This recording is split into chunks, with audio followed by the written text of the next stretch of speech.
السلام علیکم friends, welcome back to my channel novels کی دنیا۔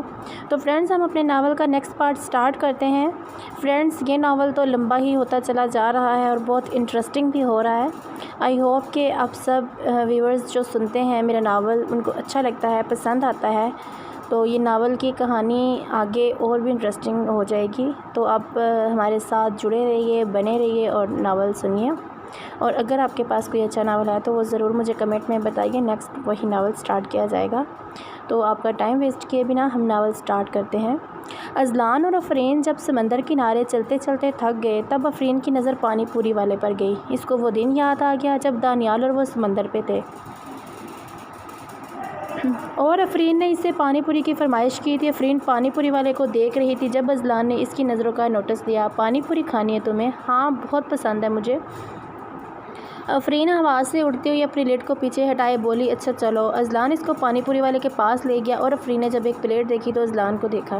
تم نہیں کھا رہے؟ نہیں، تم کھاؤ، مجھے کچھ خاص پسند نہیں ہے۔ اذلان سامنے کرسی پر بیٹھا موبائل چلاتا ہوا بولا۔ آفرین کے دماغ میں ایک شرارت سوچی تو بولی، تم بھی کھاؤ گی؟ اذلان نے اس کو ابرو چکا کر دیکھا۔ مجھے نہیں اچھی لگتی۔ اذلان نے پھر سے اس کو یاد دلوایا، ویسے تو بڑی بڑی باتیں کرتے ہو محبت کی، اب ایک بات نہیں مان سکتے میری؟ آفرین منہ بناتی ہوئی بولی، اچھا کھا لیتا ہوں لیکن صرف تمہارے لیے۔ اذلان مسکرا کر بولا۔ اذلان اٹھنے لگا جب آفرین نے اس کو روکا۔ میں کہہ کر آتی ہوں، تمہیں صحیح سے نہیں بنوانی آئے گی۔ آفرین کہہ کر اٹھ گئی اور پانی پوری والے کو تیز مسالے والی پانی پوری کہہ کر واپس کرسی پہ بیٹھ گئی۔ کہیں میں خواب تو نہیں دیکھ رہا؟ آج اس جنگلی بلی کا موڈ کافی اچھا ہے۔ اذلان نے آفرین کو مسلسل مسکراتا دیکھا تو تعجب سے بولا، نہیں، بس یہاں باہر کا ماحول اچھا لگ رہا ہے، تر و تازہ ہو گئی ہوں۔ آفرین گول گپے پانی میں ڈبوتی ہوئی بولی۔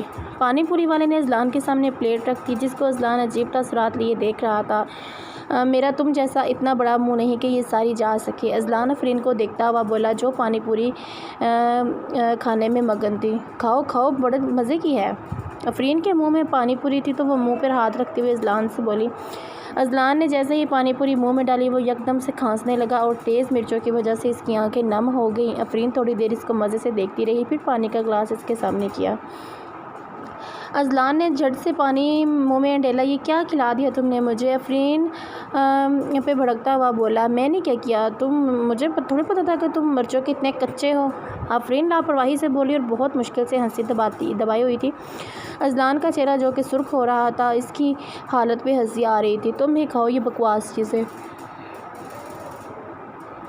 اذلان نے پلیٹ اس کے سامنے سرکا کر پانی کا گلاس لبوں سے لگایا۔ آفرین نظر اٹھا کر بار بار اس کو دیکھتی اور ہنسی دباتی۔ اذلان نے اس کو نوٹ کر لیا تھا۔ تمہیں کیوں اتنی ہنسی آ رہی ہے؟ اذلان نے اس کے چہرے کو غور سے دیکھتے ہوئے بولا، نہیں تو کہاں ہنس رہی ہوں میں، آنکھیں خراب ہو گئی تمہاری۔ آفرین پکائی ہی سے بولتی گئی اور اذلان اس کو گھورتا رہا۔ آفرین کا آخر ضبط ٹوٹ گیا اور وہ ہنسی۔ اپنے منہ پہ ہاتھ رکھ کر سامنے بیٹھے شخص کو دیکھا۔ اذلان بھی اس کی شرارت سمجھ کر مسکرا دیا۔ جنگلی بلی۔ رات ہو چکی تھی، وہ دونوں ایک ریسٹورنٹ میں بیٹھے تھے۔ وہ جہاں بیٹھے تھے ان کے دائیں جانب سمندر تھا جس میں چاند چمکتا دکھائی دے رہا تھا۔ وہ دونوں اب آرڈر دے کر اس کا ویٹ کر رہے تھے۔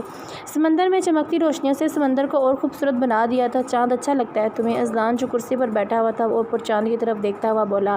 آفرین نے اس کی بات سن کر چاند کو دیکھا۔ چاند کی روشنی دونوں کے چہروں کو چمکا رہی تھی۔ چاند بھلا کس کو اچھا نہیں لگتا؟ آفرین نے چاند کو دیکھتے ہوئے جواب دیا، مجھے نہیں اچھا لگتا تھا پہلے۔ اذلان اسی پوزیشن میں چاند کو دیکھتا ہوا بولا، اس کو اب کافی اچھا لگنے لگا تھا۔ کس قسم کے آدمی ہو، تمہیں چاند نہیں اچھا لگتا؟ آفرین اس کو عجیب نظروں سے دیکھتے ہوئے بولی، اب اچھا لگتا ہے۔ مجھے پہلے پسند نہیں تھی روشنیاں، کیونکہ جب میری زندگی میں روشنی نہ ہو تو یہ چاند سورج کی روشنیوں بے خفا لگتی ہیں۔ اذلان مسکراتا ہوا بولا اور مسکراہٹ دلیل دے رہی تھی کہ مسکراہٹ کے پردوں کے پیچھے کئی سارے غم چھپے ہوئے ہیں۔ آفرین اس کی بات سن کر اس کو دیکھنے لگی۔ بھوری آنکھوں میں چاند کی سی چمک اور براؤن گھنے بال اور ہلکی سی شیو، وہ آج آفرین کو پہلی بار بہت اچھا نہیں تو برا بھی نہیں لگا اور آفرین کا دل اس کے وجاہت بہرے چہرے کو دیکھنے کا کیا۔ مسکرانے سے اذلان کے گال پر ڈمپل پڑا جو کہ آج آفرین کو زہر نہیں لگا تھا۔ تمہاری زندگی میں کیسے اندھیرے تھے جو تمہیں روشنیوں سے نفرت ہو گئی؟ آفرین نے وجہ جاننی چاہی۔ اسی کو دیکھتے ہوئے چاند پوچھا۔ وہ چاند کو دیکھنے میں مصروف تھا۔ ایسے اندھیرے تھے کہ جن کو میں لفظوں میں بیان نہیں کر سکتا۔ اذلان نے لہجے میں درد واضح تھا۔ اور اب تمہیں چاند کیوں اچھا لگنے لگا ہے؟ آفرین اسی کو دیکھتے اپنا دوسرا سوال پوچھنے لگی۔ اذلان مسکراتا ہوا بولا، کیونکہ یہ چاند تم جیسا ہے۔ جب بھی اس کو دیکھتا ہوں تم یاد آتی ہو اور مجھے عشق ہے ان چیزوں سے جن سے مجھے تمہاری یاد آتی ہے۔ اذلان اس بار آفرین کو دیکھتے ہوئے بولا۔ دونوں کی آنکھیں ایک دوسرے کی آنکھوں کا نظارہ کر رہی تھی۔ لیکن چاند سے میری یاد کیسے؟ آفرین اس کی آنکھوں میں دیکھے بولی۔ اس کو آج اذلان کی باتیں اچھی لگ رہی تھیں اور اس کا دل چاہ رہا تھا کہ وہ اس کو سنے۔ تم چاند کسی ہو، تمہاری آنکھیں چاند کی طرح روشن، لوگ چاند کو دیکھ کر آنکھوں کو ٹھنڈک پہنچاتے ہیں اور میر اذلان اپنے چاند یعنی آفرین کو دیکھ کر اپنی آنکھوں کو ٹھنڈک پہنچاتا ہے۔ جیسے چاند رات کے اندھیرے میں روشنی پھیلاتا ہے، ویسے ہی تم نے میری اندھیر زندگی کو روشن کیا ہوا ہے۔ چاند تو بالکل تم سے ملتا ہے، پھر کیسے اس کی چاندنی سے نفرت کر سکتا ہوں میں؟ اذلان محبت میں چور لہجے میں بولا اور آفرین کی آنکھوں میں آج خود کا عکس دیکھ کر اس کو بتا دیا کہ وہ اس کی زندگی میں کیا اہمیت رکھتی ہے۔ آفرین کا دل مانو کسی صحرا میں ڈوبتا چلا گیا۔ اذلان کی باتیں سن کر اس کو اذلان کے لہجے میں عشق دکھا تھا جس کی وہ ہمیشہ بات کیا کرتا تھا۔ آفرین کو نہیں پتا تھا کہ وہ اس زندگی میں اتنی اہمیت رکھتی ہے۔ اذلان، کیا یہی عشق ہے جس کی تم بات کرتے ہو؟ آفرین نے اس کی بری آنکھوں میں آنکھیں گاڑ کر کہا۔ نہیں آفرین، عشق تو وہ ہے جو کسی کو لے ڈوبے، اپنی یادوں میں، اپنے دل میں، اپنی باتوں میں۔ عشق تو وہ ہے جو پوری دنیا بھلا دے صرف اپنے محبوب کے لیے۔ عشق تو وہ ہے جب میں نے پل پل تمہیں رب سے دعاؤں میں مانگا ہے۔ عشق تو وہ ہے جس میں وصل ہو، جو آدمی کے اضطراب میں مبتلا کر دے اور محبوب سامنے نہ ہو تو زندگی صفار لگنے لگے۔ عشق تو وہ ہے آفرین جو اذلان نے تم سے کیا ہے۔ اذلان نے اس کو عشق کی تشریح بتا دی۔ آفرین کو اس کی باتیں جکڑ رہی تھی۔ وہ اس کو جتنا آج پسند آیا تھا اس سے کہیں زیادہ اس کو اس کی باتیں پسند آ رہی تھیں۔ آفرین اذلان کی آنکھوں میں ڈوبتی جا رہی تھی اور اس میں کھوتی جا رہی تھی۔ اذلان نے اپنی خواہش کو آج اس چاندنی رات میں پورا کرتے ہوئے دیکھا تھا۔ وہ آفرین کی آنکھوں میں صرف اپنا عکس دیکھنا چاہتا تھا۔ ہاں، وہ آج اس کی آنکھوں میں صرف اپنا عکس دیکھ رہا تھا۔ ویٹر نے آ کر کھانا رکھا تو آفرین اور اذلان عشق کی دنیا سے نکلتے ہوئے واپس ہوش کی دنیا میں آئے۔ آفرین کو ندامت ہوئی کہ وہ کیسے اور کب اس شخص کی طرف کھینچی چلی گئی جس سے خود کو دور رکھنے کا سوچا تھا۔ اس کو سمجھ نہیں آ رہا تھا اور اذلان کے چہرے پر ایک اطمینان سا آیا۔ اس کو لگا جیسے آفرین کو پانے کی منزل اب چند قدم دور ہے۔ لیکن آفرین اپنے دل کے جذبوں سے بھی واقف نہ تھی۔ وہ تو الجھ کر رہ گئی اپنے دل میں اور ایک نئے اجنبی احساسات کو محسوس کرتے ہوئے۔ اذلان اور آفرین گھر واپس آئے تو آفرین کو اوپر بھیجتا ہوا عظمیٰ کے کمرے میں گیا۔ عظمیٰ پریشان سی صوفے پہ بیٹھی ہوئی تھی۔ امی، آپ کو بات کرنی تھی مجھ سے کچھ؟ اذلان صوفے پہ بیٹھتا ہوا بولا۔ اذلان، آخر چلا لی نا تم نے اپنی؟ نہیں اہمیت دی نا میری بات کو؟ عظمیٰ اس سے خفا ہوتے ہوئے بولی۔ امی، آفرین کی وجہ سے اب کیوں؟ میں فیضان کی بات کر رہی ہوں۔ عظمیٰ نے اس کی بات کاٹ کر تصحیح کی۔ فیضان کی کیا بات کرنی ہے آپ کو؟ فیضان کے خلاف کیس کرنے جا رہے ہو تم؟ عظمیٰ کے لہجے میں اس بار غصہ تھا۔ تو اس نے آپ کو شکایت لگا دی؟ واہ! اور ہاں، کروں گا میں اس پر کیس۔ اذلان چبا چبا کر بولا۔ مطلب تم بھولے نہیں ہونا کچھ بھی؟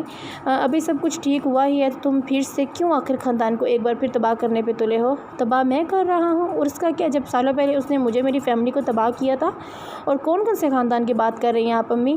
وہ صرف جھوٹ کی دیواروں کے سہارے ایک ساتھ کھڑا ہے۔ نہیں بھول سکتا میں وہ سب کچھ، نہیں بھول سکتا۔ کیسے میرا بچپن مجھ سے چھینا گیا، کیسے میرے باپ کو مارا گیا۔ خون کھولتا ہے میرا جب اس فیضان کو صحیح سلامت دیکھتا ہوں۔ اذلان کی آنکھوں میں کرب تھا۔ کرو یہ سب شوق سے کرو، پر پہلے مجھے مار دو، پھر جو دل میں آئے کرنا۔ فیضان اور تم میں فرق ہی کیا ہے؟ اس نے بھی اپنی خوشیوں کی خاطر خاندان کو برباد کیا اور تم بھی وہی کر رہے ہو۔ امی، ایسی بات پھر کبھی مت کرنا۔ اللہ کرے میری عمر بھی آپ کو لگ جائے۔ نہیں کھونا چاہتا میں اپنوں کو، اور فیضان نے اپنی خواہشوں کا خاطر کیا تھا۔ میں بس اپنے بابا کو انصاف دلانے کی خاطر کر رہا ہوں۔ ان کا قاتل ایسے آزاد گھوم رہا ہے۔ اذلان صوفے سے اٹھتا ہوا بولا۔ تم پہلے ہی فیضان نہ بنو، پر تم نے آفرین کو غزل بنا دیا ہے اپنے فائدے کے لیے اس سے شادی کر کے۔ عظمیٰ کے پیچھے سے آتی آواز نے اذلان کے قدم روک دیے۔ وہ حیرت زدہ آنکھوں سے مڑ کر عظمیٰ کو دیکھنے لگا۔ میں نے کسی فائدے کے لیے یہ سب نہیں کرتا، عشق کرتا ہوں میں آفرین سے۔ اذلان سخت لہجے میں بولتا ہوا وہاں سے جانے لگا۔ کیس واپس نہیں لوگے تم؟ عظمیٰ نے ایک بار پھر پوچھنا چاہا۔ ہرگز نہیں، سوری امی۔ اذلان کہتا ہوا وہاں سے چلا گیا اور عظمیٰ سر تھمے بیٹھی رہی۔ وہ نہیں چاہتی تھی کہ اس کی بہن غزل کا گھر خراب ہو۔ آفرین کی نیند سے آنکھ کھلی تو گہرا اندھیرا دیکھا۔ اس کو سامنے اذلان لیٹا ہوا تھا۔ آفرین غنودگی میں پھر سے اس کی چھوٹی انگلی تھامے سونے لگی۔ ویسے اس وجہ سے بھی مجھے اندھیرا پسند ہے۔ اذلان کی آواز سن کر آفرین نے آنکھیں کھولی اور اس کی انگلی چھوڑ دی۔ تم جاگ رہے تھے؟ نہیں، ایک خوبصورت لمس کو محسوس کیا تو آنکھ کھل گئی۔ اندھیرے میں ڈوبے ہوئے کمرے میں اذلان کی آواز گونجی۔ وہ تو میں نیند میں ایسا ہو گیا ہوگا۔ آفرین یہ کہہ کر کروٹ لیے سو گئی۔ کچھ دیر بعد پھر اس کو نیند نہ آئی تو پہلے اذلان کے ہاتھ پر انگلی رکھ کے چیک کرنے لگی کہ وہ واقعی سو گیا ہے کہ نہیں۔ جب اس کو یقین ہوا وہ پھر سے اس کی انگلی پکڑ کر سو گئی۔ اس کو اس سے تحفظ محسوس ہوتا تھا جو کہ اس کو سکون دینے لگا۔ فہیم آفس کے لیے تیار ہو رہا تھا جب حفصہ اس کے لیے چائے لے کر آئی۔ پھر سے یہ کڑوی چائے؟ فہیم چائے کو دیکھتا ہوا بری شکل بنائے ہوئے بولا۔ فہیم ابھی تو شادی ہوئی ہے ہماری اور ابھی سے ہی آفس؟ حفصہ جھجک کر بولی۔ نہیں چشمش ممکن نہیں ابھی چھٹی کرنا۔ فہیم چائے کا سپ لیتا ہوا بولا۔ لیکن کیوں کہ بنش سے ملنے جانا ہے نا؟ فہیم کہا لگاتا ہوا بولا۔ کیا مطلب؟ حفصہ اس کو گھورتی ہوئی بولی۔ اب انگریزی یا عربی تو بولی نہیں ہے میں نے جو مطلب سمجھاؤں، فہیم شرارت سے بولا جو ہر وقت اس کی عادت تھی۔ حفصہ دانت پیستی رہ گئی۔ جل رہی ہو نا تم؟ فہیم اپنا پلان کامیاب دیکھتا ہوا بولا۔ نہیں تو میں کیوں جلوں؟ حفصہ شانے اچکا کر بولی۔ ہاں مجھے تو بو آ رہی ہے کہیں سے جلنے کی۔ فہیم کمرے میں نظریں گھمائے بولا۔ اچھا چائے کیسی تھی؟ حفصہ موضوع بدلنا چاہتی تھی۔ بالکل تمہارے جیسی کڑوی۔ فہیم اپنا کوٹ پہنتا ہوا مسکرا کر بولا۔ جلات، حفصہ کہہ کر کمرے سے باہر چلی گئی۔ افرین کی آنکھ کھلی تو اذلان کی طرف دیکھا جو اپنی شرٹ پکڑے سوئی دھاگا لیے اسی میں الجھا ہوا تھا۔ افرین نے اس کو دیکھا جو سفید بنیان اور بلیک شرٹ پہنے کھڑا تھا۔ افرین اس کو بنیان میں دیکھتی ہوئی پھر سے کمبل اپنے سر تک چڑھا گئی۔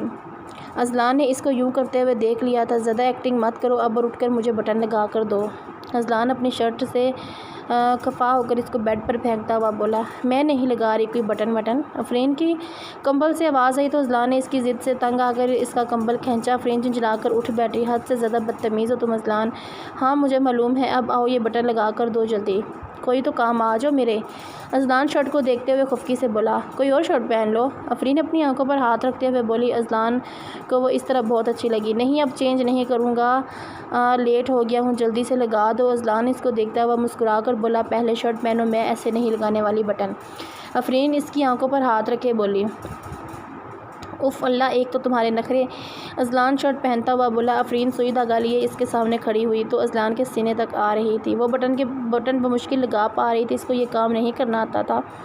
اذلان دلچسپی سے اس کی الجھی ہوئی بھری نظروں کو دیکھنے لگا۔ ایسی آنکھوں سے اللہ بچائے۔ اذلان کے یہ کہتے ہی افرین نے سوئی اس کے سینے میں چبھا دی۔ پاگل ہو کیا؟ اذلان کا لہجہ پھر سے خفا ہوا۔ چپ کر کے کھڑے رہو اوکے میری جنگلی بلی۔ اذلان نے بٹن جھڑتے ہی وہ کوٹ پہنے آفس کے لیے نکل دیا۔ کھانا کھا لینا تم یاد سے، اذلان افرین کو کہتا ہوا چلا گیا۔ بڑا آیا کھانا کھا لینا۔ افرین دروازے کو گھورے ہوئے بولی جہاں سے وہ جا چکا تھا۔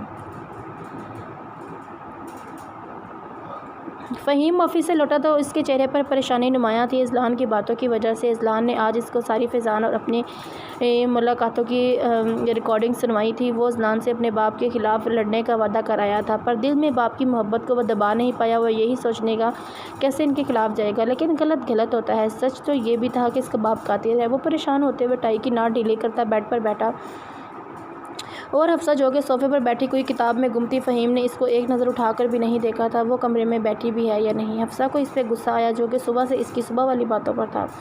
اس نے بک زور سے بند کی اور ٹیبل پر زور سے پٹک دی۔ اس کی آواز نے فہیم کی نظریں حفصہ کے چہرے کی طرف کیں جہاں اس کو خفگی واضح دکھائی دی۔ کیا ہوا؟ مسئلہ ہے کوئی؟ فہیم کا لہجہ سرد تھا۔ مجھے کیا مسئلہ ہونا ہے بھلا؟ آپ کو ہی مسئلہ ہے مجھے تو لگتا ہے، حفصہ ناراض ہوتے ہوئے بولی۔ مجھے کچھ سمجھ نہیں آ رہی تمہاری باتیں، جاؤ اور جا کر چائے لے کر آؤ میرے لیے۔ فہیم الماری سے کپڑے نکالتا ہوا بولا۔ حفصہ جو کہ ٹس سے مس نہ ہوئی، فہیم اس کو یوں دیکھ کر غصہ ہوا۔ سنائی نہیں دیا تمہیں؟ فہیم کی غصے بھری آواز سن کر حفصہ اس کو اپنا لقب دیتی ہوئی چائے لینے چلی گئی۔ فہیم سر جھٹکتا ہوا واش روم گھس گیا۔ حفصہ چائے لے کر آئی تو فہیم کو بیڈ پر بیٹھا دیکھا۔ اس نے سائڈ ٹیبل پر کپ رکھ دیا اور وہاں سے جانے لگی تو فہیم نے اس کا ہاتھ پکڑ کر اس کو روکنا چاہا۔ کیا ہوا ہے تمہیں؟ کچھ بھی نہیں، کچھ بھی تو نہیں۔ حفصہ وہی بیٹھتے ہوئے نظریں جھکائے بولی۔ خفا ہو کسی بات سے؟ فہیم نے اس کے چہرے سے اندازہ لگایا۔ آج آفس گئے تھے نا آپ؟ حفصہ کے سوال پر فہیم نے اس کو ناسمجھی سے دیکھا اور بولا۔ کیا مطلب؟ تمہیں بتایا تو تھا کہ آفس جاؤں گا آج۔ شادی کے پہلے دوسرے دن ہی آپ کو آفس یاد آ گیا؟ حفصہ کا شکوہ لبوں سے پھسل ہی گیا۔ شادی؟ کیسی شادی؟ تم بھی جانتی ہو کن حالاتوں میں شادی ہوئی ہماری، اور کام زیادہ تھا، اسکپ نہیں کر سکتا تھا۔ فہیم نے وضاحت دینا ضروری سمجھی اور شادی والی بات سارا دن ٹینشن میں رہنے کی وجہ سے نکل گئی اس کے منہ سے۔ آفس بھی گئے تھے یا نہیں؟ کسی کو کیا معلوم؟ حفصہ اس بار نظریں جھکائی بولی کیا مطلب؟ اور آفس نہیں جاؤں گا تو کہاں جاؤں گا میں؟ فہیم اس بار اس کی بے اعتباری دیکھ کر اس پر غصہ کرتے ہوئے بولا بنش سے؟ حفصہ اتنا ہی بولی۔ فہیم نے اس کو جڑ سے بازو سے پکڑ کر خود سے قریب کیا۔ اس کو اس کی بات پہ پہلے غصہ آیا، پھر حفصہ کی بات پر ہنسی آ گئی جس کو وہ چھپا گیا۔ تمہیں میں نے اس لیے بتایا تھا کہ شک کرنے بیٹھ جاؤ، فہیم اس کی آنکھوں میں دیکھتا ہوا بولا۔ شک نہیں کر رہی، بس پوچھ رہی ہوں میں تو، حفصہ اپنا بازو چھڑواتے بولی۔ فہیم کو ہنسی آنے لگی تو نیچے سر کر کے پھر سے اوپر اٹھایا۔ شک ہی ہوا نا؟ اور مطلب تمہیں مجھ پر اعتبار نہیں کرتی نا؟ فہیم سنجیدہ ہوا۔ کرتی ہوں اعتبار، حفصہ نے آنکھیں جھکا کر جواب دیا۔ اور محبت کرتی ہو؟ محبت؟ فہیم نے اس بات میں سر ہلایا۔ نہیں تو، حفصہ کہہ کر اٹھ بیٹھی اور کمرے سے باہر چلی گئی۔ فہیم مسکراتا ہوا چائے پینے لگا۔ آخر تو اظہار کر ہی لوگی۔ اذلان کب سے آفس سے آیا تھا پر اپنے کمرے کے سامنے والے کمرے میں بیٹھا ہوا تھا۔ آفرین سوچتی ہی رہ گئی ایسا کیا کر رہا ہے وہ اتنی دیر وہاں، ورنہ تو آفرین کو ایک پل کے لیے بھی اکیلا نہیں چھوڑتا تھا وہ۔ سنو، اذلان سے پوچھ کر آؤ کیا کر رہا ہے، اور اس کو کہو خالہ کھانے پر بلا رہی ہیں۔ آفرین خود نہیں جانا چاہتی تھی تو ملازمت نے اسے بہانہ بنا کر کہا۔ وہ سر ہلائے اس کے کمرے کی طرف بڑھی۔ دروازہ لاک تھا۔ صاحب آپ کو بڑی بی بی جی کھانے کے لیے بلا رہی ہیں۔ اس نے باہر کھڑے ہی آواز دی اذلان کو۔ ان کو کہو وہ اور آفرین کھا لیں، میں بزی ہوں اور کھا کر آیا ہوں۔ اذلان کے کمرے کے اندر سے ہی آواز آئی، وہ مصروف ہیں کہیں، کہہ رہے ہیں آپ اور بی بی جی کھا لیں، وہ کھا کر آئے ہیں۔ ملازمہ آفرین کو بتائے چلی گئی بیٹھا رہے اندر، کچھ گھڑی تو سکون کی نصیب ہوگی مجھے بھی۔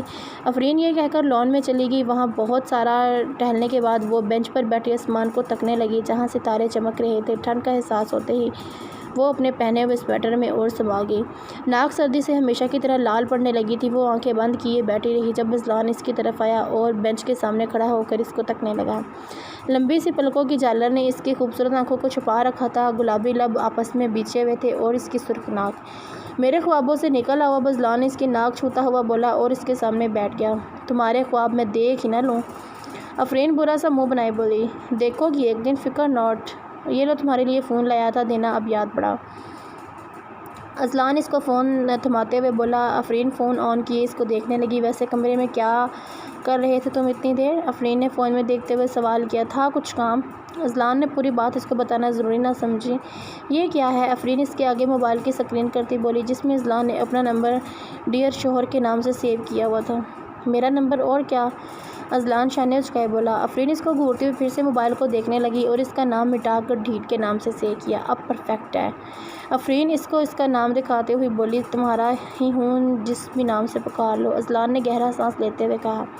اذلان نیچے کھڑا ولیمے کی تیاریاں کروا رہا تھا۔ آج دونوں کا ولیمہ تھا جو کہ لان میں ہی رکھا گیا تھا۔ آفرین ٹیرس پہ کھڑی چائے کا کپ پکڑے نیچے اذلان کو دیکھ رہی تھی۔ موسم آج کافی حسین تھا۔ نیلے آسمان پر بادل چھائے ہوئے تھے۔ سردی کچھ زیادہ تھی اور بادل ایسے کہ بارش برسانے کی علامتیں دے رہے تھے۔ سفید شلوار قمیض پہنے، بال بکھرے ہوئے، چہرہ خفا خفا۔ آفرین کو وہ اب اذلان اتنا برا نہیں لگتا تھا اور نہ ہی گنڈا ٹائپ۔ اب اذلان کرسی پہ بیٹھا ہوا سب کچھ دیکھ رہا تھا۔ جہاں سب کام میں لگے ہوئے تھے وہ بالکل ٹیرس کی ریکنگ کے نیچے تھا۔ آفرین کو کچھ شرارت سوچی تو وہ کمرے میں جا کر ایک گلاس پانی میں پھر بڑا گلاس لے آئی اور پانی اذلان پہ گرایا۔ وہ جو مصروف سا بیٹھا تھا اپنے اوپر پانی گرنے سے یکدم بگلا کر اٹھ بیٹھا اور اوپر ٹیرس کی طرف دیکھا جہاں آفرین انجان بننے کی کوشش تھی، آسمان کو دیکھ رہی تھی اور بڑے مزے سے چائے پی رہی تھی۔ تمہارا ہر وقت مجھے تنگ کرنا ضروری ہے؟ اذلان کی غصے بھری آواز سن کر آفرین نے پیچھے دیکھا جہاں اذلان کے کندھے بھیگے ہوئے تھے۔ او سوری، نیچے تم تھے کیا؟ مجھے پتہ نہیں تھا، آفرین نے کمال کی داری کرتے ہوئے مسکرا کر کہا۔ ہاں تم تو اوپر سے بیٹھ کر نیچے پھولوں کو پانی دے رہی تھی نا۔ اذلان اور خفا ہوا۔ کہہ تو رہی ہوں مجھے پتہ نہیں تھا، آفرین شانے اچکا کر بولی۔ پتہ نہیں تھا، پاگل کسی اور کو بناؤ تم، وہ اس کی نقل اتارتا ہوا بولا۔ آفرین مسکرا دی۔ ایک تو پہلا ایسا دلہا ہوں جو آج ولیمے کی خود ہی تیاری کروا رہا ہوں، اور اوپر سے تم جو ہر وقت مجھے تنگ کرنے کے موقع ڈھونڈتی رہتی ہو۔ وہ آج واقعی زچ ہو چکا تھا اور غصہ ہوتے ہوئے پھر سے کام میں لگ گیا۔ اس کو کیا ہو گیا ہے؟ اور ویسے یہی کام کرنا چاہیے، اس کو زیادہ سوٹ کر رہا ہے اس پر۔ آفرین خود سے بولتی ہوئی پھر سے سب دیکھنے میں مصروف ہو گئی۔ اس کو اذلان کی خفگی سے کام کرنے سے مزہ آ رہا تھا۔ حفصہ آئینے کے سامنے کھڑی تیار ہو رہی تھی اور الگ الگ جھمکے اٹھائے دیکھ رہی تھی کون سا جچ رہا ہے۔ فہیم جو کہ اس کے تیار ہونے کا انتظار کر رہا تھا بیڈ پر بیٹھا اس کی ہر حرکت کو کوفت سے دیکھے جا رہا تھا۔ حفصہ نے جامنی رنگ کا فراک اور چوڑی پجامہ پہنا ہوا تھا، ہلکا سا میک اپ، کھلے ہوئے بال۔ فہیم کو وہ سجی دجی بہت پسند آئی پر اس کی دیر اس کو اکتا گئی۔ فہیم نے اسکن رنگ کا فل سوٹ زیبتن کیا ہوا تھا۔ وہ دونوں فرین اور اذلان کے ولیمے میں جانے کی تیاری کر رہے تھے۔ یار تم عورتوں کو تیار کرنے میں اتنا وقت کیسے لگتا ہے آخر؟ فہیم نے آخر اکتا کر بول ہی دیا، اتنا وقت تو نہیں لگتا۔ خیر، حفصہ اپنے کام میں مصروف ہوئی بولی، یہ اتنا وقت نہیں تو کیا ہے، 1 گھنٹہ ہونے کو ہے، تمہاری امی ابو بھی چلے گئے ہیں اور تمہاری تیاری ہے کہ پوری ہی نہیں ہو رہی۔ فہیم اس کے پیچھے کھڑا اکتاہٹ سے بولا، آپ غصہ کیوں کرتے ہیں بات بات پہ؟ تیار تو ہو گئی ہوں، بس کوئی جھمکے نہیں مل رہے۔ حفصہ کو اس کے غصے کرنے پر غصہ آیا، اتنے جھمکے تو پڑے ہیں تمہارے پاس، تمہیں کوئی پسند نہیں آ رہا؟ یہ دیکھو ان میں کیا خرابی ہے؟ فل ڈریسنگ ٹیبل پر پڑے اس کے کئی سارے جھمکوں کو دیکھتا ہوا بولا اور ایک جوڑی اس کے سامنے لہرا کر پوچھا، یہ بہت بڑے ہیں؟ حفصہ برا سا منہ بنا کے بولی، اچھا پھر یہ پہن لو۔ فہیم نے ایک اور جھمکے اٹھا کر اس کو دکھائے، یہ بہت چھوٹے ہیں، نظر نہیں آئیں گے۔ فہیم کو غصہ آنے لگا، بہت بڑے بھی نہ ہو بہت چھوٹے بھی نہ ہو، تمہیں آخر پہننا کیا ہے؟ کوئی اچھا لگے تو پہنو نا، ایسے ہی چلی جاؤں کیا؟ حفصہ ناراض ہوتے ہوئے اپنا چشمہ پہنتے ہوئے بولی، بریسلٹ کہاں ہے تمہارا؟ فہیم نے اس کی نظر اس کی کلائی پر پڑی جہاں اس کا دیا ہوا بریسلٹ نہیں تھا۔ وہ ہاں شاید واش روم میں ہوگا۔ حفصہ گڑبڑاتی واش روم کی طرف بڑھی تو فہیم نے اس کا بازو پکڑا، کہا تھا نا بریسلٹ مت اتارنا، اگر میں نہ دیکھتا تو تم اس کو واش روم میں رکھ کر چلی جاتی۔ فہیم آنکھوں میں سنجیدگی لیے اس کو دیکھ رہا تھا۔ سوری، حفصہ لاچار ہوئی، سوری سے کیا ہوتا ہے، تمہاری خبر تو میں واپس آ کر لوں گا۔ فہیم اس کا بازو چھوڑتا ہوا بولا، وہ واش روم کی طرف بھاگی اور اپنا بریسلٹ پہن کر واپس آئی۔ 5 منٹ میں تمہارے پاس جو کرنا ہے کرو ورنہ میں گاڑی لے کر نکل جاؤں گا، پھر بیٹھے رہنا یہیں پر۔ فہیم کمرے سے باہر جاتا ہوا بولا، پھر پوچھتے ہیں کہ میں ان کو جلاد کیوں کہتی ہوں؟ حفصہ اس کو چڑ کھاتی نظروں سے دیکھتی ہوئی بولی۔ وہ دونوں سب سے مل کر اسٹیج کی طرف بڑھے جہاں آفرین اور اذلان ایک صوفے پر بیٹھے ہوئے تھے۔ آفرین پستائی رنگ کے کپڑوں میں پیروں تک آتے فراک میں ملبوس تھی جس میں سنہرا کام مہارت سے کیا ہوا تھا، بالوں کا جوڑا اور ٹیکا، میک اپ ہلکا رکھا گیا تھا اور اس روپ میں نکھری ہوئی وہ بہت ہی خوبصورت لگ رہی تھی اور غزل سے باتوں میں مصروف تھی۔ اذلان وائٹ فل سوٹ زیبتن کیے چہرے پر ہلکی سی مسکراہٹ لیے بیٹھا تھا، گہرے سنہری بال، ہلکی بڑی ہوئی شیو، گلابی سے لب، بھوری آنکھوں میں پرکشش چمک اور سب سے بڑھ کر اس کا دائیں گال کا ڈمپل، وہ بہت دل نشین تھا۔ وہاں لڑکیاں تو آفرین پر رشک کرتی رہ گئی۔ فہیم اور حفصہ آفرین اور اذلان سے ملی۔ فہیم دوسرے صوفے پر جا بیٹھا تو حفصہ آفرین کے ساتھ بیٹھ گئی اور اس سے باتیں کرنے لگی، کتنا سر کھپا رہی ہو آفرین کا، کم نہیں بول سکتی تم؟ فہیم حفصہ کو ڈانٹتے ہوئے بولا جو کب سے آفرین اور غزل سے باتیں کیے جا رہی تھی، بھائی تو کیا ہوا، اتنے دنوں کے بعد ملے ہیں ہم؟ آفرین اپنے دوست کی سائڈ لیتی ہوئی بولی، دیکھو تو خواہ مخواہ بس روب جھاڑتا رہتا ہے میری بہو پر۔ حفصہ بچے تم اس کی بات مت سنا کرو، روب کسی پہ نہیں چلتا جو تم پر چلا رہا ہے۔ غزل بھی اپنی بہو کے حق میں بول پڑی، ہاں فہیم یار شرم کرو، اپنی بیوی پر خواہ مخواہ روب جھاڑنا بند کرو۔ اذلان بھی موقع دے کر میدان میں اتر آیا، ہاں بیٹا تو بھی بول لے، اور توبہ ایک لفظ کیا بولا حفصہ کے لیے، میرے اپنے ہی پرائے ہو گئے، ساری فوج تیار ہو گئی، بس آج اپنوں نے بھی دکھ دے دیا۔ فہیم افسوس سے بولتا گیا، بیچارے کو ایک جملہ بولنے پر کتنے جملوں کا سامنا کرنا پڑا تھا، تمہارے ہم اپنے ہیں تو حفصہ کے بھی ہم سب اپنے ہی ہیں۔ غزل مسکراتی ہوئی بولی، واہ میری بیوی نے تو سب کے دل جیت لیے پر مجھے اکیلا کر دیا۔ حفصہ فہیم سے جل کر بولا، سالے صاحب کیوں اپنی بیوی سے جل رہے ہو؟ اذلان اس کے شانے پر ہاتھ رکھتا ہوا بولا، اذلان تمہارا حال بھی مجھ سے زیادہ مختلف نہیں ہے، ویسے یہ بندریاں تو تمہیں چین سے رہنے ہی نہیں دیتی ہوگی۔ فہیم نے اب آفرین کو نشانہ بنایا اور آفرین نے اسے گھور کر دیکھا، اذلان کے سامنے اس کو بندریا نہ بولے، بندریا۔ اذلان مسکراتا ہوا آفرین کو دیکھتے بولا، جس پہ آفرین تو تپ گئی، ہاں لگتی ہے نا بندریا جیسی؟ فہیم نے مزید آگ لگانا چاہی، ہاں پر صرف ناک سے۔ اذلان شرارت سے اس کی ناک کو دیکھتا ہوا بولا، خود کو دیکھا ہے، بالکل اس بورے بلے جیسے لگتے ہو جو ہمارے گھر پر آیا تھا۔ بورے بلے، آفرین تپ کر بولی، جس پر سب ہنسنے لگے اور اذلان حیرانگی سے آفرین کو دیکھنے لگا، اس بیچارے کو کہاں عادت تھی ایسے عجیب سے لقب سننے کی۔ اسی دوران ایک دراز قد لڑکی چلتی ہوئی اسٹیج پر آئی اور اذلان سے ہاتھ ملایا، سر یہ آپ کے لیے، بہت مبارک ہو آپ کو۔ اس لڑکی نے پھولوں کا بوکے اذلان کی طرف بڑھایا جس کو اذلان نے مسکراتے ہوئے تھاما اور تھینک یو بولا۔ وہ لڑکی اب فہیم سے ملتے ہوئے آفرین کی طرف آئی، ہیلو مسز اذلان۔ اب وہ لڑکی آفرین سے ملی، آفرین اس کو گھور کر دیکھے جا رہی تھی جو کہ اذلان سے اتنا فری ہو کر باتیں کر رہی تھی۔ اذلان کے ساتھ بیٹھی حفصہ اور غزل کا تعارف اس سے کروایا، باقی فہیم کو تو وہ جانتی ہی تھی۔ آفرین یہ میری پرسنل سیکرٹری ہے تانیہ۔ آفرین اس کو دیکھ کر پھیکا سا مسکرائی۔ سر آپ کی وائف بہت خوبصورت ہے ماشاءاللہ، جیسا آپ بتایا کرتے تھے وہ اس سے زیادہ خوبصورت ہے۔ تانیہ نے آفرین کی تعریف کی تو اذلان نے مسکرا کر کہا آخر بیوی کس کی ہے؟ ہاں ویسے یہ بھی ہے، آپ کسی ہیرو سے کم ہے کیا؟ تانیہ نے اذلان کی تعریف کی تو آفرین جو حفصہ کی باتوں سے زیادہ تانیہ کی باتوں پر دھیان دے رہی تھی، اس کو پتہ نہیں کیوں تھوڑا غصہ آیا۔ اس کو اذلان سے یوں باتیں کرنا دیکھ کر اس کو تانیہ بالکل اچھی نہیں لگی۔ آپ شادی شدہ ہو؟ آفرین بیچ میں بول پڑی، اور اس کی یہ بات سن کر اذلان، فہیم، تانیہ تینوں کے چہروں سے مسکراہٹ غائب ہوگی۔ تانیہ نے بس نفی میں سر ہلایا۔ ویسے تانیہ اب آپ کو بھی کوئی لائف پارٹنر ڈھونڈ لینا چاہیے نہیں؟ آفرین اس کو مشورہ دیتے ہوئے بولی۔ آفرین، اذلان نے اس کو گھورا، میں یہ خواہشیں اب رکھنا بھول چکی ہوں۔ ویسے میں تو کسی کو پسند ہی آتی، پتہ نہیں کیوں نہ ہی کوئی اپنانے کے لیے تیار ہوتا ہے۔ تانیہ کے لہجے میں درد عیاں ہوا۔ کیوں اچھی خاصی تو ہو تم، ایسا کیوں بول رہی ہو؟ تمہارے نصیب میں بھی اللہ نے کچھ بہتر لکھا ہوگا، کہتا ہوں نا امید مت ہوا کرو۔ اذلان اس کو یوں دیکھ کر تسلی دیتا بولا تو آفرین نے اس کو گھورا۔ بڑی اچھی لگ رہی ہے، اس کو یہ تعریفیں کیے جا رہا ہے، ضرور کوئی چکر ہوگا اس کے ساتھ۔ آفرین نے من ہی من ایک کہانی بنا ڈالی۔ اذلان نے اس کو خود کو گھورتا ہوا دیکھا تو سوالیہ نظروں سے آفرین کو دیکھا۔ آفرین اور حفصہ کی طرف رخ کر کے بیٹھ گئی۔ اذلان کو سمجھ نہیں آیا کہ اس کا منہ کس لیے اتر گیا ہے۔ تانیہ اب کچھ باتوں کے بعد وہاں سے اٹھ کر چلی گئی۔ بندریا کو شاید تانیہ اچھی نہیں لگی۔ فہیم نے اندازہ لگایا، وہ سمجھ گیا کہ تانیہ کا اذلان سے بات کرنا اس کو پسند نہیں آیا۔ وہ حقیقت سے آشنا ہوتی تو کبھی ایسا نہ سوچتی۔ ایسا کیوں ہو گیا بھائی؟ آفرین زبردستی مسکراتے ہوئے بولی، پتہ نہیں شاید تمہیں جلن ہوئی ہو اذلان کو اس کے ساتھ باتیں کرتا دیکھا ہو تو بیوی ہی۔ فہیم نے آخری جملہ حفصہ کو دیکھ کر کہا۔ ہاں بہت پیار کرتی ہو مجھ سے، شاید ہوئی ہو جلن، سہ نہیں پاتی میرے سامنے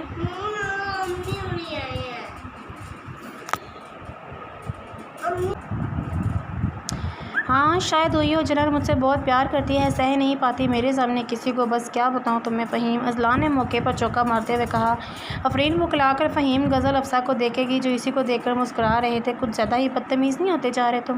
آفرین نے اذلان کے کان میں کھسپسائی۔ تم نے لقب دیا ہے بدتمیز کا، اب اس لقب کی امیدوں پر پورا تو اتروں گا نا؟ اذلان مسکراتے ہوئے بولا۔ ڈھیٹ ہی رہنا تم، آفرین کوفت سے بولی، اور اذلان چلا گیا۔ ہر کسی کے منہ پر ایسا لقب سنتے سنتے سب جانے لگے، پورا لون خالی ہو گیا، صرف اب آفرین اور حفصہ کی فیملی ادھر موجود تھی۔ آفرین بیٹا آج چلتی ہمارے ساتھ، شادی کے بعد آئی نہیں ہو، کل حفصہ اور فہیم کا ولیمہ بھی ہے تو گھر رک جاؤ ایک دن۔ فیضان کو آفرین کی فکر تھی کچھ دنوں سے کہ وہ خوش ہے بھی کہ نہیں، اس لیے بول پڑا، یہ کل آ جائے گی، میں صبح میں چھوڑ جاؤں گا اس کو، پھر رہ لیجیے گا اپنی بیٹی کے ساتھ سارا دن، ابھی نہیں جانے دے سکتا اس کو۔ آفرین نے کچھ بولنا چاہا تو اذلان نے بول دیا اور مسکراتے ہوئے بڑے پیار سے فیضان کو منع کر دیا۔ ہاں آج تھک گئے ہوں گے دونوں بچے اور آپی بھی، تم کل آ جانا بیٹا۔ غزل ہمیں بھرتے ہوئے آفرین کو گلے لگاتی بولی۔ وہ سب چلے گئے تو اذلان، عظمیٰ، آفرین بھی اپنے اپنے کمروں میں چلے گئے۔ وہ اپنے کمرے میں آئے۔ اذلان اپنا کوٹ اتار رہا تھا جب آفرین اپنا فراق سنبھالتی اس کی طرف آئی۔ کیوں نہیں جانے دیا مجھے میرے گھر؟ اب تم مجھ پر پابندیاں بھی لگاؤ گے؟ آفرین اس کا کالر پکڑتے ہوئے بولی۔ اذلان کے چہرے پر اچانک غصے کی لہر دوڑی، اس کے اپنے ہاتھوں قوت سے جکڑتا نیچے کر گیا۔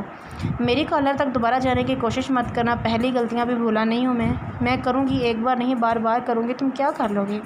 آفرین باز نہ آتے ہوئے چلا کر بولی۔ اذلان نے اس کو بازو سے پکڑ کر گھمایا جس سے آفرین کی پشت اذلان کی طرف آ گئی اور اذلان نے پیچھے سے ہی اس کے ہاتھ جکڑے ہوئے تھے جو کہ مڑنے سے درد کر رہے تھے۔ بہت کچھ کر سکتا ہوں لیکن لحاظ کرتا ہوں اور تم میرے صبر کا زیادہ امتحان نہ لیا کرو۔ کچھ نہیں کہہ رہا تو اس کا مطلب ہرگز نہیں ہے کہ تم حد پار کرتی جاؤ۔ اذلان اس کے کان کے ساتھ منہ کرتا بولا۔ آفرین اپنا ہاتھ چھڑوانے کی کوشش میں لگی ہوئی تھی۔ زیادہ ہیرو بننے کی ضرورت نہیں ہے تمہیں، تمہاری دھمکیوں سے میں ڈرنے والی نہیں ہوں۔ آفرین کی چوڑیاں ٹوٹ کر اس کے ہاتھوں میں چبھ رہی تھی پر وہ ان کی پرواہ کیے بنا نہ ڈر ہوتی ہوئی بولی۔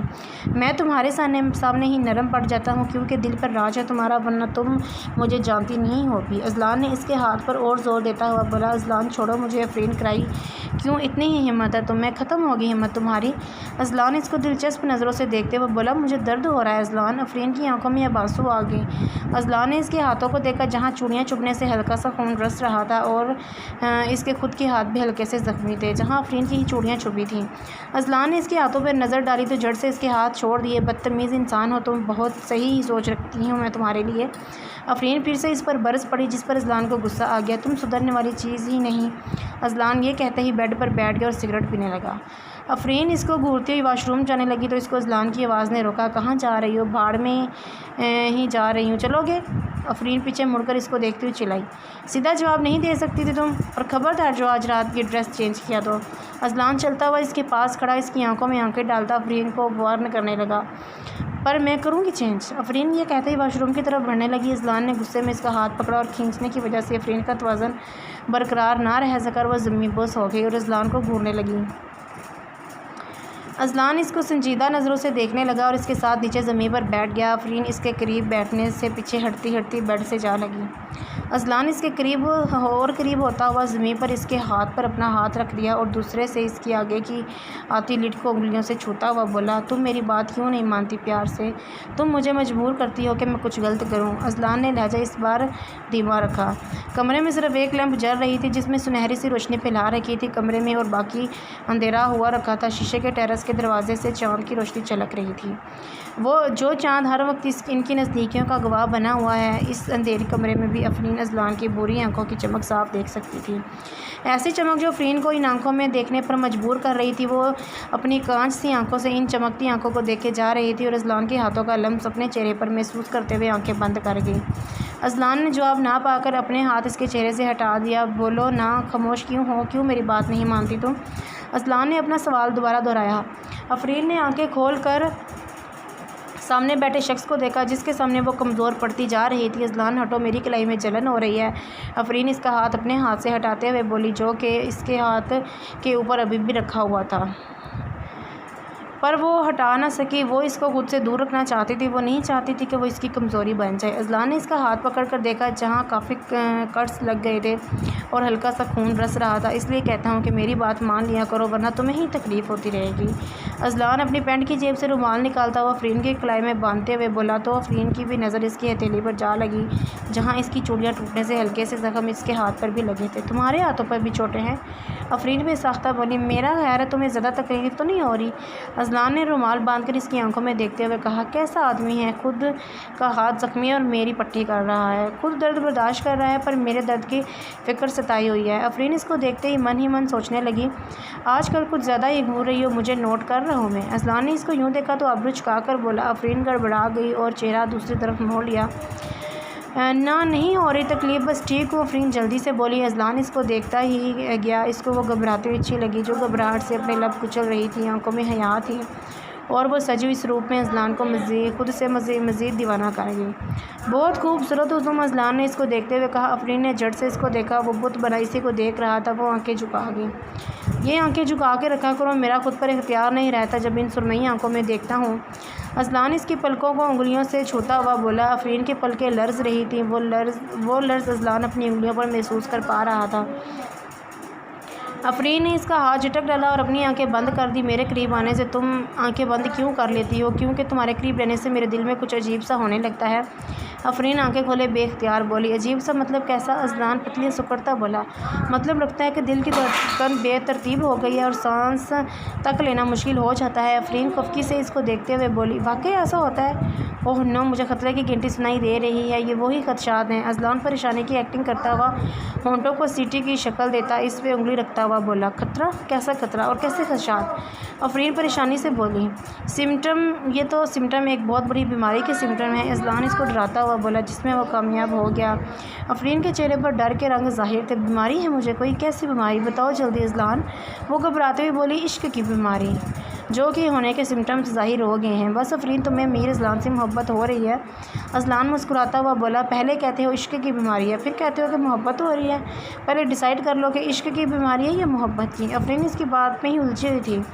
میرے مطابق عشق کی پہلی سیڑھی محبت ہوتی ہے، تم پہلے مجھ سے محبت کرو گے اور پھر میری دوری سے تمہیں مجھ سے عشق ہو جائے گا۔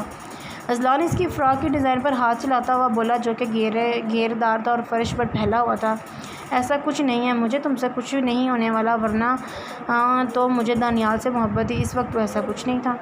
پھر افرین بولتے بولتے چپ ہو گئی اور اذلان کی طرف دیکھا، وہ جو لب پیچھے اسی کو دیکھ رہا تھا۔ اس کے چہرے کا بدلتا رنگ دیکھ کر افرین نے اس کی بات ادھوری چھوڑی۔ نام کیوں لیا اس کا؟ اذلان اس کا بازو دبوچتا ہوا بولا۔ اذلان، افرین کی گرفت کافی مضبوط تھی۔ ذکر بھی کیسے کیا تم نے اس کا؟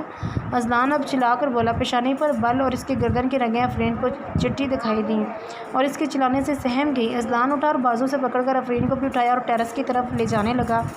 باہر بہت زوروں کی بارش ہو رہی تھی۔ اذلان نے اس کو وہیں پر پھینکنے کے سے انداز میں چھوڑا۔ افرین نے سامنے پڑی لکڑی کے جھولے کا سہارا لیا۔ بارش اتنی تیز تھی کہ دونوں کے بدن بھیگ گئے تھے۔ آج رات یہیں گزارو تاکہ تمہیں عقل ٹھکانے آئے، اذلان غصے سے کہتا ہوا اندر کی طرف جانے لگا۔ جب افرین نے اس کا بازو پکڑا، اذلان نے اس کو مڑ کر قہر برساتی نظروں سے دیکھا۔ نہیں نا اذلان، ساری رات یہاں کیسے گزاروں گی میں، بہت سردی ہے یہاں پر، افرین اس سے التجا کرنے لگی۔